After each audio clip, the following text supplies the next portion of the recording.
Kan dia sudah lakukan sendiri, beliau. Sudah lakukan sendiri isolasi mandiri, karantina mandiri. Jadi Anda ingin mengatakan sebenarnya dia kena COVID? Enggak, saya nggak mengatakan itu.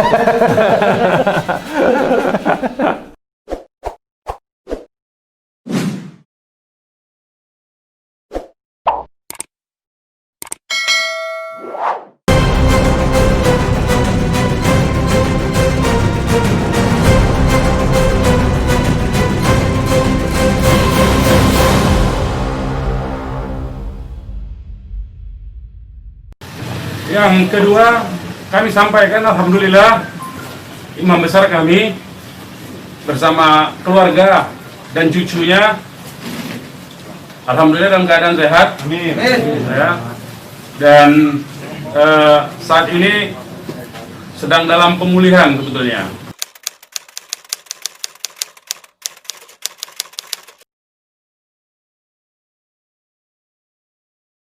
Saya mau bagian berikutnya soal misteri kesehatan Habib Rizik. Oh. Penting klarifikasi. Kalau nggak bisa dari Habib Riziknya, ya dari sekretarisnya. Iya. Ya kan? Tidak ada rotan, akar pun jadi. Nah, tapi akar ini akar bahar kata orang Palembang. Akar bahar, gelang dong. Gelang, melawan ini barang. Jadi akar bahar ya. Begini, kan paling gampang adalah waktu peringatan 212. Ya. Habib Rizik muncul kan? Ya. Saya termasuk yang datang di studio kan? Oke. Studio 1 atau 2 itu ya? Itu studio 2. Nah, studio 1 Habib Rizik. Habib Rizik, ya. Tadi saya berharap bisa ketemu Bisa sama ketemu. beliau, Oh. ya kan? Bisa ketemu, bisa salaman. Oh. Tapi ternyata nggak ketemu. Nggak ketemu. Beliau jejer cuma lihat di TV. Iya, Apa iya. bedanya kita? Oh. Maksudnya dengan yang zooming kan? Ya. Pertanyaannya, sebenarnya kesehatan Habib Rizik itu seperti apa sih? Ya paling beginilah mewakili kepentingan publik. Dia kena COVID apa enggak sih? Paling gampang, ya kan? Jadi kan begini, enak kalau ngomong FPI kan? Kalau saya, gitu. yang saya baca dokumen Habib, yang saya baca ya, Iya. saya membaca dokumen hasil tes Habib Rizik dari Saudi waktu mau terbang ke Indonesia. Ya udah pasti nggak kena. Negatif. Kalau kena nggak bisa terbang dia. Nggak bisa terbang. Itu soalnya. Anak kecil juga tahu kalau saya itu kan. Nenek-nenek juga tahu kan. Nah, Gitu. alhamdulillah. Jadi saya mau cerita riwayat kesehatan Habib Rizik saja Iya. sebetulnya. Iya. Ya. Jadi memang waktu Habib Rizik itu sebelum berangkat ke Saudi, ya, alhamdulillah selama di Saudi itu Habib Rizik itu kesehatannya itu sangat prima menurut Oke. saya. Jadi yang dari semula di Indonesia itu sering mengkonsumsi obat, Iya. saya sering mendampingi beliau kan. Iya. Sering mengkonsumsi obat, di Saudi itu bahkan tidak makan obat sama sekali selama 3,5 tahun. Ya, minum air zam-zam terus mungkin. Minum air zam-zam terus itu. Nah, itulah salah satu ininya. Jadi itu satu ya. Nah, artinya yang saya mau katakan, Habib Rizik itu ketika di Indonesia dulu sebelum beliau sempat uzlah sebentar ya ke Saudi, ke Mekah. Itu memang kalau habis safari dakwah dengan tingkat kecapean yang seperti sekarang, yang kemarin ya, artinya dalam 1 minggu itu full ya kegiatannya, maka Habib Rizik memang memerlukan recovery 2 minggu, kadang-kadang 10 hari. Dari dulu memang begitu, pola ininya begitu, pola hidupnya itu. Jadi ada proses recovery lagi dari kelelahan. Nah, memang begitu. Jadi dengan apa namanya, dengan yang kemarin tingkat kepadatan aktivitasnya tinggi itu, ya, beliau memang begitu selesai acara maulid dan pernikahan anak beliau, kemudian langsung mengambil keputusan untuk merecovery, pemulihan. Dan memang terlihat sakit kan, waktu dia maulid pidato terlihat kan agak serak. Capek. Ya? Jadi itu kan karena kan berkeliling kan, sempat ke sana kemari dan orang yang menyalami juga banyak, orang yang datang ke tempat intinya rumahnya itu banyak. Sejak dia mendarat sampai hari itu dia nggak sampai dengan hari Ahad itu sampai hari Minggu itu padat sekali. Padat, Nah, beliau memilih untuk pemulihan, apalagi beliau mempertimbangkan ini dalam masa masih tetap pandemi. Nah, bedanya waktu beliau di Saudi, otoritas Saudi itu kan ketat ya, disiplin. Lockdown ya lockdown. Total lockdownnya. Jadi beliau ikut lockdown kan. Nah, begitu di kita PSBB dia. Mengalami PSBB. Ketika dia PSBB ini kan artinya kan agak longgar-longgar sedikit. Sangat longgar bahkan kan. Longgar ya, oke. Orang karena di awal-awal bulan Maret aja orang sampai April itu sampai Mei lah kira-kira orang disiplin itu karena ketakutan kan. Iya. Nah, tetapi kan Takut mati. Orang kan kemudian sekarang menganggap sepele semua. Pertama sepele, kedua pasrah. Ya udahlah. Udahlah. Nah, beliau mempertimbangkan kondisi kesehatan publik juga sebetulnya. Oke. Karena itu beliau memilih untuk memberi contoh, mendisiplinkan diri kembali, mengurangi aktivitas di luar, ya, dengan kemudian karantina mandiri, tidak menemui orang, membatasi kegiatan di luar. Bahkan kegiatan beliau itu yang punya tadinya ada agenda di semua provinsi itu dibatalkan. Oke, itu kan hal yang sudah kita dengar juga kan di pidato beliau. Iya. Tapi kan dia diperiksa oleh Mercy, ya kan? Iya. Lalu beristirahat di rumah sakit UMI. Ya, nah itu untuk general check up. Ya, oke, general check up di itu. UMI. Tapi kenapa dia nggak mau hasil check up-nya atau paling tidak tes swab-nya gitu atau swab-nya diketahui publik? Kan itu kan umum aja. Artinya kalau dia memang terkena COVID, ya sudah. Artinya dia melakukan isolasi mandiri. Kan beliau memilih untuk tidak mengumumkan apapun juga. Kan general check up kan ada hasil, misalnya tentang gula darah, tentang jantung, segala macam kan. Kan beliau tidak mengumumkan. Dari dulu kan beliau tidak mengumumkan. Beliau tuh udah sering general check up begitu di rumah sakit umum. Ya, tapi hak publik untuk tahu karena ini kan dalam kondisi darurat, di mana kalau ada orang yang terkena COVID-19, ya dia harus memberitahukan orang lain agar orang lain itu juga tahu bahwa dia terkena sehingga untuk tidak bertemu, memasang jarak dan lain sebagainya. Ya, justru itu karena beliau tidak memilih untuk tidak bertemu dengan banyak orang, memilihnya itu artinya beliau kan tidak ingin soal dokumen medical recordnya itu dipublikasi. Itu saja sebetulnya persoalannya. Kan dia sudah lakukan sendiri beliau. Sudah lakukan sendiri isolasi mandiri, karantina mandiri. Jadi Anda ingin mengatakan sebenarnya dia kena COVID? Enggak, saya nggak mengatakan itu. Tadi kan sudah melakukan isolasi mandiri dan lain. Kan orang yang melakukan isolasi mandiri itu saya juga beberapa waktu yang lalu mengkarantina sendiri juga, kan tidak ada apa-apa. Oke. Iya, tidak perlu juga mengumumkan itu kan tidak perlu juga. Oke, tapi Anda nggak kena COVID kan? Saya alhamdulillah sampai hari ini penciuman saya masih tajam, lidah saya belum pernah hilang rasa pahit manis. Terutama kalau pempek cukup. Oh, apalagi makan pempek dan cukup. Alhamdulillah. Alhamdulillah. Mungkin karena daya imun tubuh kita ya. Itu tapi terkesan kok ya seperti yang Anda pidatokan kan di 212 kemarin. Kenapa dia itu sasar terus? Ini problemnya. Saya pura-pura nggak tahu, tapi memang nggak tahu juga. Ini sebetulnya saya jadi teringat karena Anda bertanya begini. Jadi saya mau jawab ini. Ini yang penting menurut saya justru jawaban ini. Gimana? Jadi kita ini melihat COVID-19 ini bukan lagi instrumen medis, tapi instrumen politik sudah. Luar biasa. Ini dijadikan instrumen. Ini contoh-contoh yang saya sebut instrumen politik itu apa? Misalnya dipaksakan dalam tanda petik daerah Petamburan itu seolah-olah gawat darurat COVID sehingga harus disemprot. Oke. Ya. Kan lumayan lah kesemprot gratis kan? Kita sering semprot itu sebetulnya. Relawan FPI itu petugas FPI itu berkali-kali nyemprot di situ. Bahkan gereja Bethel yang siswanya kena itu dulu pada saat dievakuasi 300 orang dari itu kita semprot tuh. FPI nyemprot itu. Gereja Bethel. Nah, yang saya mau katakan di situ berkali-kali dilakukan tes rapid test ya. Nah, alhamdulillah kan ternyata tidak ada. Ada 5.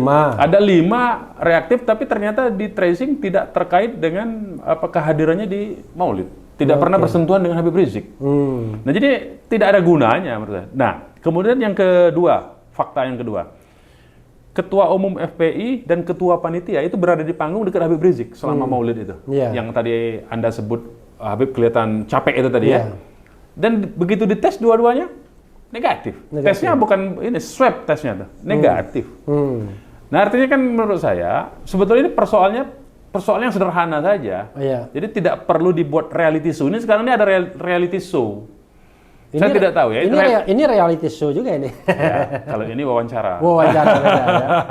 Ini kalau ini tukar pikiran. Tukar pikiran. Ya. Jadi dia memang reality show di tempat Habib Rizik, kemudian di rumah sakit Umi, kemudian ada aksi demo seolah-olah Habib Rizik itu kena COVID. Ya, Habib Rizik tentu saja bereaksi, ngapain dibegini-beginikan ini. Oke. Nah, karena dibegitukan, ya lebih baik nggak usah dibuka sama sekali. Ngapain, untuk apa juga? Karena dibeginikan, ngapain begini-begini, tapi karena dibegitukan, ya begini-begini aja. Bolak-balik jadinya, ya kan? Iya. Tapi begini juga. Begini juga kan? itu. Kenapa nggak mau diperiksa oleh Polda Metro Jaya? Lu kan sudah ada timnya. Jadi satu, soal medis ini perlu juga untuk pengetahuan masyarakat ya. Iya. Perlu saya sampaikan ya. Iya, perlu. Ini pentingnya nih. Kamera kau sana nah. Gitu ya. Bahwa sebagai warga negara, kita itu berhak memilih tim medis, tenaga paramedis, baik dokter maupun paramedis ya. Kepada paramedis, tim paramedis mana, tim dokter mana yang kita percaya. Oke. Itu satu, itu hak dari si pasien tuh. Oke. Tidak boleh ada satu orang pun yang dipaksa untuk diambil tindakan medis apapun tanpa persetujuan dirinya. Oke. Itu ada dalam undang-undang praktek kedokteran. Oke. Ya. Nah, ini supaya masyarakat tahu. Ya. Supaya tidak gampang dipaksa-paksa. Nah, sementara tim yang disiapkan itu kalau memang itu daerah atau orang itu sudah terbukti dalam keadaan sakit dulu. Itu loh. Iya. Pengecualiannya itu ada, tapi harus dibuktikan satu orang itu dalam keadaan tidak sadar. Iya. Orang itu membutuhkan pertolongan pertama. Iya. Ya. Kemudian orang itu secara sukarela baru bisa diperiksa oleh ini. Iya. Kalau tidak disetujui oleh si pemilik tumbuh, nggak bisa. Nah, sementara dalam konteks ini vaksin dapat dipaksa nggak bisa. Nggak bisa. Habib Rizik sudah begitu ngomong memilih. nggak bisa itu udah serius ini barang.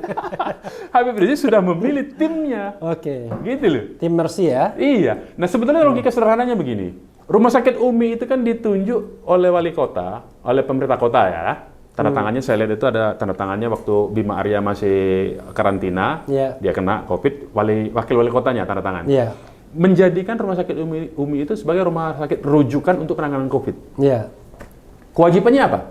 Kewajibannya kalau ada pasien COVID, itu dilaporkan ke dalam database penanganan COVID. Iya. Database penanganan COVID ini, itu online langsung ke Dinas Kesehatan Satgas Kota Bogor. Iya. Nah, ternyata data Habib Rizik tidak ada. Berarti kan Habib Rizik logikanya bukan pasien COVID di situ. Sederhana saja sebetulnya. Iya. Ngapain datang tiba-tiba Satgas? Tapi BTW kenapa ke Habib ke Bogor ya, ke Umi? Ada langganan. Oh, langganan. Langganan. Oke. Langganan. Jadi beliau beberapa kali saya sendiri sempat besuk dulu sebelum jauh waktu itu selalu di Umi. Oke. Dirawatnya selalu di Umi. Oke. Ada medical recordnya di situ. Oke. Nah, ini yang saya mau katakan. Sebetulnya pihak Satgas COVID Kota Bogor cukup lihat data saja. Ada nggak ada nama Habib Rizik? Kalau ada baru di tracing gitu loh maksudnya. Logika. Jadi nggak rame-rame datang dengan bawa wartawan. Ini yang problem ini ada orang datang dengan bawa wartawan. Kebutuhannya apa bawa wartawan? Kecuali untuk reality show. Oh, reality show. Iya, nggak ada tujuan lain menurut saya untuk kampanye. Padahal pemilihan wali kota masih lama. Masih lama. Tapi ini bukan dalam konteks wali kota nih. Gubernur masih lama juga. Ini dalam konteks labeling, bahayanya begitu. Oh, labeling luar biasa. Ini yang bahaya. Kalau mau ngomong sambil jelit-jelit ya inilah bahaya. Sampai daerah sekalian, jelit itu mendelik gitu. Membelalak ya. Membelalak ya. Iya. Tapi begini, ini ada sebuah spekulasi yang saya dengar juga. Ya. Waktu 212 hadir dalam kegiatan, saya mendengar dari orang FPI juga. Oh, FPI atau apa? Ya minimal dia lingkaran orang 212 lah ya. Ya, Habib Rizik bukan tidak mau diperiksa. Cuman soal trust, soal kepercayaan. Takut dia di-COVID-kan nanti. Begitu dia diperiksa, nggak COVID pun bisa di-COVID-kan. Memang ada begitu? Ada kekhawatiran begitu? Kan Komnas HAM beberapa waktu yang lalu menangani kasus seorang aktivis Walhi di Kalimantan atau di mana saya lupa tempatnya. Itu begitu. Jadi di-COVID-kan begitu? Jadi petugas yang melakukan tesnya itu memaksa si aktivis yang sedang demo, aktivis Walhi ini. Iya. Kemudian hasilnya itu positif. Yang kemudian anak ini, aktivis ini menyatakan dia tes lain tidak positif. Oh, jadi dia ada tes lain? Ada tes lain. Jadi itu ditangani Komnas HAM. Oh, Atas alasan itu kemudian si petugasnya ini memaksa untuk mengkarantina. Maksudnya agar dia nggak demo lagi? Agar dia nggak demo lagi. Nah ini kan yang begini-begini sudah ada kejadian. Komnas HAM lagi ini loh, lagi ditangani oleh Komnas HAM itu. Tapi kan Habib Rizik juga sudah mengkarantinakan diri, nggak mau diapain lagi? Lah itulah, jadi kan di dalam sistem kesehatan kita, kalau orangnya mandiri, bisa melakukan proses secara mandiri kan nggak perlu lagi repot-repot. Kecuali kalau memang satu kawasan, tadi itu kembali lagi kecuali dia kemudian mubeng terus. Ya, iya, itu terus. Satu. Kemudian kawasan itu memang betul-betul sudah menjadi kawasan darurat kesehatan yang memerlukan penanganan segera. Itu baru ini, saya lihat enggak juga. Kira-kira kalau mau di COVID kan itu buat apa targetnya? Untuk kan apa? Begini. Kalaupun di COVID kan 14 hari doang. Kan saya COVID. Ini COVID-nya bisa ada perpanjangan loh. Karena kan ada SK-nya ini. Ada dites lagi soalnya. Kan dia dites terus tuh. Nah itu kan sangat memungkinkan. Kan begini, kita ini kan trust, betul saya kira trust ya. Begini, walaupun ini saya tidak bermaksud ngomong apa-apa ya. Tapi harus ngomong. Harus ngomong. Ada kekhawatiran juga kalau dia kemudian sangat. Itu tadi soal trust. Soal tidak hanya soal di COVID kan, ya. Tapi di target lebih jauh dari itu. Target kepada kan yang namanya suntikan apa bisa saja dimasukkan. Itu dari aspek medis ya. Dari aspek politiknya kan targetnya nih supaya Habib Rizik ini tidak ngomong. Ini kan sebetulnya operasi pembungkaman dalam tanda petik yang saya mau katakan. Operasi pembungkaman terhadap Habib Rizik itu satu. Karena menjelang pilkada ini. Saya nggak tahu. Ini bukan soal pilkada. Jadi memang biar tidak ada sentimen itu. Sepertinya ada orang-orang kuping tipis yang kalau mendengar kritik itu dia merasa blingsatan gitu ya. Dunia mau kiamat. Ya. Dunia mau kiamat. Padahal itu cuma kritik saja. Kan sudah dijelaskan Habib Rizik. Kritik itu bukan memberontak. Kan? Ingat kan? Jadi kritik itu ya sah. Jadi ini problemnya itu kita. Tapi hanya orang waras yang bisa nerima kritik tuh sebetulnya. Orang yang nggak punya vested interest. Iya, orang yang tidak khawatir dengan kehilangan jabatan. Orang yang tidak khawatir bahwa dia salah kan. Iya, kehilangan harta, kehilangan kesempatan. Tapi kalau kita ini kalau sudah berhadapan dengan orang yang punya vested interest ya susah memang. Berat kita memang. Berat. Luar biasa ya. Nah, apalagi kemudian bisa saja urusan medis ini bisa lebih dari sekedar di COVID kan, orang bisa menderita sakit macam-macam, bukan tiba-tiba pas kampanye beda ngomongnya Habib Rizik ini. Loh, kok ini Habib Rizik agak beda ngomongnya ini. Begitu ya? Iya. Ini aja udah agak beda sedikit. Ya. Agak beda sedikit. Sebenarnya nggak beda ya, tapi kalau saya lihat ketika Habib Rizik itu bukan beda ngomongnya, tapi dia menyesuaikan dengan audiens. Nah, itu tepatnya itu begitu menurut saya. Itu ya. Jadi kalau kita lihat pidato dia di peringatan 212 ya kan, 1 jam lebih itu. Oh itu ya? Iya. Untuk saya dikasih kesempatan juga ngomong. Iya. Nah gitu. Jadi dia sempat mengkritik nggak waktu itu? Mengkritik siapa? Habib Rizik. Oh enggak. Kita tidak mengkritik Habib Rizik, tapi umum aja. Umum, oke. Ya, jadi yang jadi masalah adalah dia kok agak sopan antara kutip ya. Tidak ngegas. Nggak ngegas. Yang ngegas itu sekumnya terakhir ya kan. Jadi dia betul-betul membuat konsep revolusi akhlak itu. Jadi istilah saya gini. Revolusi within the system. Jadi revolusi dalam sistem.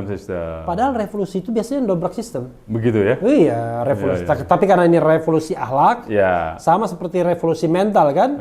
Jadi within the system, di dalam sistem. Nah, sistemnya ya Pancasila kan.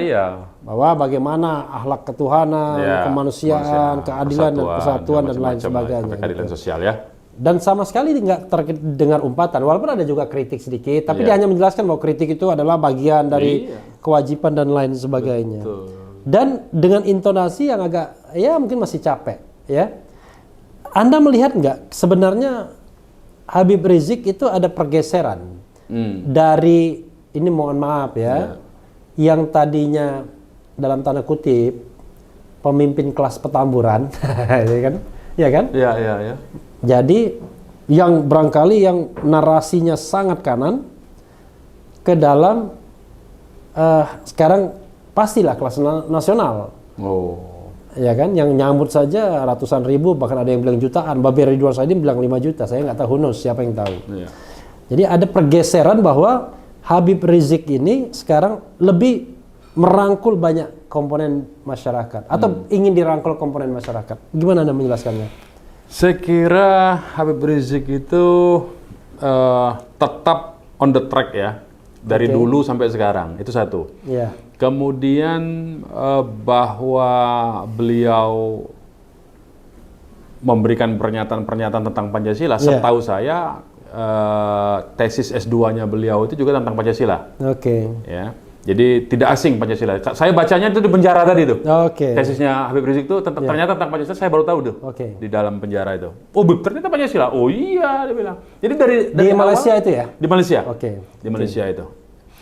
MA-nya itu ya. Jadi di Malaysia itu tentang Pancasila. Nah, kemudian secara mazhab Ahlus Sunnah wal Jamaah, Habib Rizik memegang teguh itu. Habib Rizik itu bukan tipologi kelompok yang membenarkan bugot dalam terminologi Aswaja ini. Jadi dia baik secara akidah maupun secara fikih siasahnya, memang tidak ada dalam ajaran Aswaja itu memberontak terhadap penguasa yang sah, itu tidak ada. Jadi yang Aswaja itu Ahlus Sunnah wal Jamaah ya? Iya. Dan itu kita pernah diskusi panjang lebar soal itu. Saya pernah, kan tadi tuh karena referensi kita ini termasuk referensi Karl Marx, referensi Che Guevara, ya kan, yang merebut kekuasaan dengan cara-cara bersenjata kan. Kita kan baca itu. Kita tanyakan dengan Habib Rizik, oh itu bukan jalan Islam katanya. Bukan jalan Islam, bukan jalan kita Aswaja katanya. Tapi beberapa kali Habib Rizik meminta Presiden Jokowi mundur. Ya kalau mundur itu secara konstitusional kan memang dibenarkan menurut sistem kita, konstitusi kita. Bung Refli kan ikut dalam menggodok perubahan amandemen. Namanya mancing-mancing tapi terpancing. Iya, amandemen keberapa itu? Perubahan tentang pasal presiden ayat pasal 7 itu kan? Pasal 7, pasal 8. Sampai seterusnya itu kan? Mekanismenya itu setelah Gus Dur jatuh itu kalau nggak salah kan? Baru pasal 7 itu soal impeachment. Amandemen keempat itu. Iya. Tapi perubahan ketiga. Perubahan ketiga ya? Kalau pengunduran diri itu pasal 8. Ya, itu kan ada semua. Jadi di sistem kita kan membenarkan. Tapi alasannya sistem kenapa? Itu. Ya artinya kan kok menyuruh Presiden Jokowi mundur? Ya satu TAP MPR nomor 6 tahun 2001 kalau nggak salah ya, yang sering disebut-sebut oleh Pak Mahfud waktu sebelum jadi Menko Polhukam kan. Kalau merasa tidak mampu, kalau sudah dikritik, lebih baik mengundurkan diri, kan begitu. Ada etika berbangsa dan bernegara kalau nggak salah TAP MPR tentang itu kan. Nah artinya maksud saya lagi dibuktikan hukum, mundur. Iya itu begitu. Katanya waktu itu sebelum jadi Menko kan. Nah artinya itu kan ada dalam norma ketatanegaraan kita. Jadi sah-sah saja kalau Sarwan itu merasa mampu. Nggak mampu ya menurut mekanisme konstitusi saja. Jadi menurut FPI atau Habib Rizik, Presiden Jokowi nggak mampu? Ya itu seharusnya menurut MPR sebetulnya. Menurut DPR sebetulnya. FPI dan menurut Habib Rizik nggak mampu Presiden Jokowi. Ya seharusnya itu oleh DPR kan, pendapat itu kan. Ini saya tanya kemana, jawab kemana. Ya kalau menurut Habib Rizik kan dan menurut FPI, menurut masyarakat, publik kan sebagaimana pendapat umum kan sudah kita dengar bersama. Ya tapi kan tingkat kepercayaan. Jadi tidak perlu diucapkan lewat mulut saya, sebetulnya masyarakat itu sudah tahu. Tapi tingkat kepercayaan ini kan masih di atas 50% walaupun turun kan. Itu survei siapa itu? Lembaga survei perlu juga itu. Perlu kata Babe Ridwan Saidi itu saya lebih percaya tukang sulap daripada tukang survei. Oke, Bung, saya ingin closing statement dari Anda yang terkait dengan pemahaman Habib Rizik. Sebenarnya apa kata-kata kunci yang harus kita pahami untuk memahami Habib Rizik ini? sehingga orang atau yang nonton siapapun dia paham Habib Rizik ini begini loh orangnya sebenarnya. Oke. Satu ya. Ketuhanan yang Maha Esa. Itu pas bener. Pas ya? Satu Tuhan yang Maha Esa. Jadi memang Habib Rizik itu standing point-nya kita bilang ya. Iya. Jangan sampai pertama itu syariat Islam itu dijadikan olok-olok. Ya, syariat Islam itu beserta seluruh ininya tentu konsekuensinya ya, baik dari aspek ke akidahnya, kemudian kenabiannya. Itu hal yang sakral bagi Habib Rizik.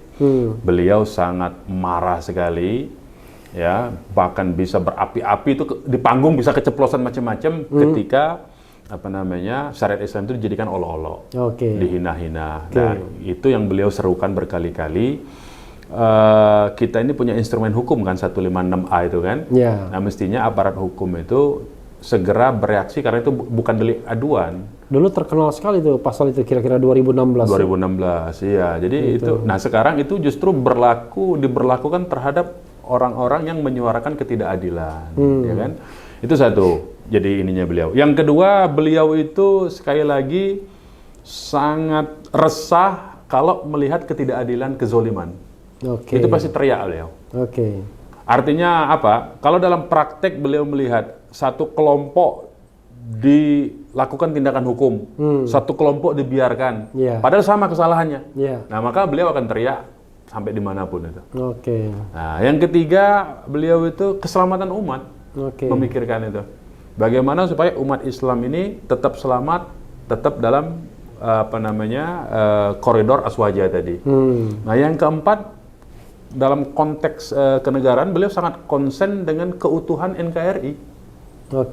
Itu bisa kita lihat ceramah beliau di Aceh bagaimana dengan mengartikulasikan bahwa Aceh itu adalah lokomotif Indonesia ketika dalam masa-masa perjuangan kemerdekaan karena daerah modal dianggap kan.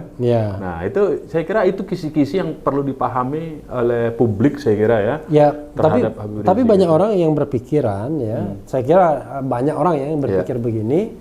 Beliau bukan orang yang toleran terhadap penganut agama lain. Nah, ini mungkin yang perlu kita luruskan. Jadi bahkan sebelum saya di FPI, Habib Rizik itu sudah beberapa kali kesempatan menerima tokoh-tokoh agama lain, baik di Petamburan maupun beliau datang ke forum diskusi agama lain. Itu bisa kita saksikan, banyak saksi. Dan yang lucunya, ini yang lucu ya, kita pernah punya pengalaman. Jadi ada tokoh-tokoh, ada namanya itu Badan Antar Agama, BAMAK ya, Badan Musyawarah Antar Agama. Mereka datang ke Petamburan. Pendeta-pendeta, bahkan pendetanya pakai salib. Pendeta ortodok nih, ada pendeta Jawa ya, gereja Jawa kan, macam-macam, ada yang Konghucu macam-macam, ada yang Hindu, ada yang Buddha, datang betul. Sepulang dari situ, masing-masing tokoh agama ini dibully oleh tokoh agamanya masing-masing. Sehingga dipaksa mereka itu semacam disidang untuk tidak dekat-dekat dengan Habib Rizik. Lalu Anda melihatnya apa? Ya, saya melihat yang intoleran itu ya mereka sebetulnya, yang membuli tokoh agamanya untuk membangun komunikasi dengan Habib Rizik. Jadi Anda merasa bahwa sesungguhnya framing atau media framing terhadap bahwa ini tokoh yang tidak sopan, intoleran. Ya, itu memang ada agenda. Itu bahkan sejak saya di LBH, ya. Kita sama-sama tahu di LBH itu kan LSM itu sangat akrab dengan media. Apapun berita yang dikeluarkan biasanya itu disambut oleh media. Saking akrabnya, ada semacam kerjasama begitu kan. Di FPI beda. Nah, ketika saya dulu berada di situ, itu memang ada upaya-upaya framing, labeling terhadap kelompok-kelompok Islam. Memang ada itu agenda setting untuk menempatkan kelompok Islam ini troublemaker di negeri ini. Itu problemnya.